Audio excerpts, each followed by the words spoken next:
आज मेरे साथ हैं अलीगढ़ मुस्लिम यूनिवर्सिटी के पूर्व उपाध्यक्ष सैयद मसूदुल हसन। आज हम उनसे बात करेंगे संसद सत्र में जो चल रहा था कुंवर दानिश अली के बारे में, किस तरह से उनके साथ जो वाहियात सेशन चला है और उनके बारे में इस तरह की गलत बातें कही गई हैं। क्या कोई बीजेपी सरकार इसके बारे में कोई एक्शन लेती है या नहीं, और किस तरह से ये टॉलरेंस किया जाएगा,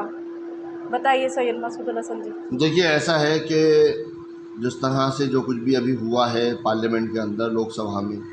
और कुंवर दानिश अली जो कि अमरोहा के सांसद हैं, उसमें रमेश बिधूड़ी ने जो कुछ भी उनके बारे में कहा वो बेहद दुर्भाग्यपूर्ण है। और हमें ये उम्मीद थी कि लोकसभा के जो अध्यक्ष हैं ओम बिरला जी, वो जिस तरह से उन्होंने राहुल गांधी के ख़िलाफ़ एक्शन लिया था, आम आदमी पार्टी के सांसद राघव चड्ढा के ख़िलाफ़ एक्शन लिया था, और आम आदमी पार्टी के दूसरे राज्यसभा के सांसद संजय सिंह साहब के ख़िलाफ़ एक्शन लिया था, या अधीर रंजन चौधरी के ख़िलाफ़ एक्शन लिया था, उसी तरीके का कोई एक्शन सामने आएगा। और लोकसभा के अध्यक्ष जो हैं रमेश बिधूड़ी को कम से कम एक सेशन के लिए तो सस्पेंड करेंगे। मगर सुनने में आया है कि रमेश बिधूड़ी को सिर्फ वार्निंग दे करके उन्होंने छोड़ दिया है। उसकी शायद वजह यही है कि उनका भी अपना मानना होगा कि मुसलमानों को इसी तरह से कहा जाना चाहिए जिस तरह से उनके सांसद ने कहा है। और जो कुछ भी कहा गया, जब आप इस बात से अंदाज़ा लगा सकते हैं कि भाजपा की मानसिकता ये है कि जब एक सांसद को दूसरे भाजपा के सांसद द्वारा इतना बुरा भला कहा जा सकता है, गालियाँ दी जा सकती हैं, सदन की गरिमा को ताक पर रखकर ये सब काम किया जा सकता है,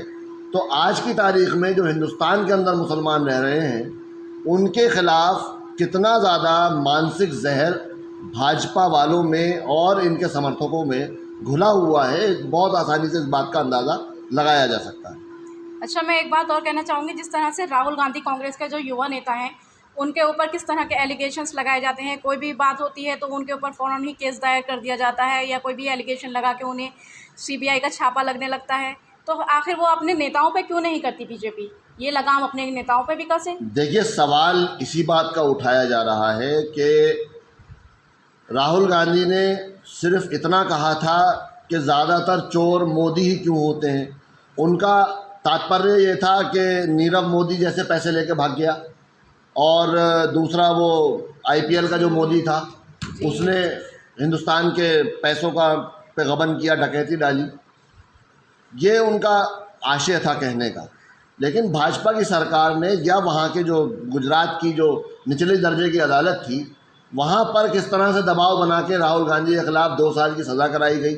और 24 घंटे नहीं बीते राहुल गांधी को फ़ौरन लोकसभा के अध्यक्ष ओम बिरला जी ने सस्पेंड कर दिया, जबकि उस बयान को देखा जाना चाहिए था और उसकी तफ्तीश की जानी चाहिए थी, उसके बाद वो एक्शन लेते तो समझ में आता। लेकिन ये काम तो पार्लियामेंट के अंदर लोकसभा के सदन में खुल्लम खुल्ला किया गया, तब भी भाजपा के उस सांसद के ऊपर कोई एक्शन नहीं लिया गया। दुर्भाग्यपूर्ण ये है। और इसमें एक बात मैं ये कहूँगी कि जैसे आप सपा के सपोर्टर हैं, और अखिलेश यादव जी भी इसके बारे में क्या प्रतिक्रिया अपनी जाहिर करेंगे? क्या वो इस बारे में, अभी तक तो उनका कोई बयान मैंने देखा नहीं, ना कोई आया ट्विटर है। पे कल अखिलेश जी ने इस बात को कहा है और उनका बयान आया है। समाजवादी पार्टी का आधिकारिक बयान भी आ चुका है प्रोफेसर रामगोपाल यादव जी की तरफ से, जिसमें समाजवादी पार्टी ने तुरंत एक्शन लेते हुए रमेश बिधूड़ी की लोकसभा सदस्यता को समाप्त करने की मांग करी है, और इसके अंदर जो कानूनी कार्यवाही की जा सकती है उसकी मांग समाजवादी पार्टी द्वारा की गई है। तो इससे आपको क्या लगता है, जिस तरह से ये इस तरह के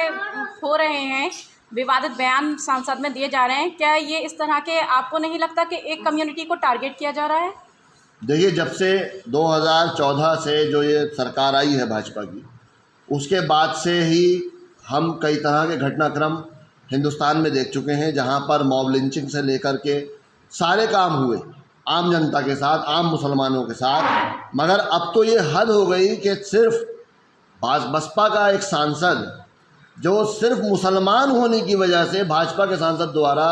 गाली गुफ्तारी, और यहाँ तक कह दिया गया तू बाहर मिल, तुझे मैं बाहर देख लूँगा। ये धमकी क्या थी? क्या जान से मारने की उनकी साजिश थी? या वो आगे चल करके रमेश बिधूड़ी जो हैं शार्प शूटर रख के या उनकी सुपारी दे करके सुपारी किलिंग कराने की कोशिश करेंगे दानिश अली की? ये पूछा जाना बहुत ज़रूरी है।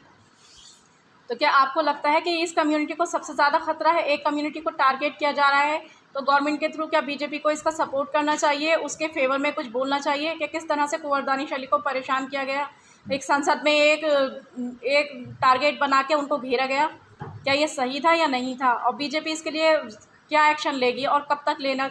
आपको लगता है कि लेगी भी कोई एक्शन या नहीं? देखिए, मुझे इसकी उम्मीद कम है कि भाजपा कोई एक्शन रमेश बिधूड़ी के ख़िलाफ़ लेगी, क्योंकि हमने 24 घंटे इस घटनाक्रम को लगभग बीत चुके हैं और हमने ये देख लिया कि किसी भी बड़े नेता का कोई भी ऐसा बयान या कोई ट्वीट नहीं आया कि जिस पर हम ये संतुष्टि पा सकें कि रमेश बिधूड़ी के ख़िलाफ़ कोई एक्शन होगा या मुस्लिम कम्युनिटी की जो दिल आज़ारी हुई है उस पर कोई मरहम लगाने का काम होगा। हमारे प्रधानमंत्री जो कि 2014 के बाद से मौन धारण किए हुए हैं, जो पहले कभी मनमोहन सिंह जी को कहा जाता था कि मौन मोहन सिंह हैं वो, तो फ़िलहाल तो नरेंद्र मोदी जी मौन मोहन सिंह हो हुए हैं और उन्होंने मौन धारण कर रखा है। इस मामले में भी वो कुछ नहीं बोले। भाजपा के राष्ट्रीय अध्यक्ष JP नड्डा जी भी कुछ नहीं बोले और जो दीगर जो लोग हैं भाजपा से